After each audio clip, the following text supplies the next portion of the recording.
I am the tofu golem. Please enjoy the video. You start by protecting your workspace and selecting older or blank pages. First, brew a strong black tea. Use 1 part tea to 2 parts water and steep for 10 to 15 minutes to get a warm brown tone. Once strained and cooled, you will test on a scrap page. This tells you the shade and drying time. Make sure to wear gloves if you prefer. This step sets the base color and gives the paper that initial aged warmth you want. You will now apply the stain and build texture. Using a soft brush or sponge, sweep the tea across the page and immediately blot excess so streaks soften. Let one pass dry before adding another for depth.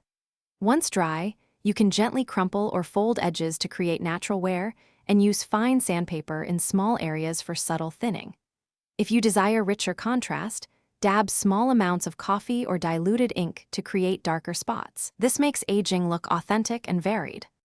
You finish by sealing and flattening the pages so they last. Lightly mist a clear fixative or apply a thin coat of diluted PVA to protect the surface. Once tack-free, sandwich pages between clean boards and weigh down for 12 to 24 hours to reduce warping. If a page looks too dark, act quickly. Lightly dab with a damp cloth or blot with paper towel to lift color, then allow to dry fully before resealing. This troubleshooting keeps results controllable and repeatable. Thanks for watching. Consider subscribing if we helped you today.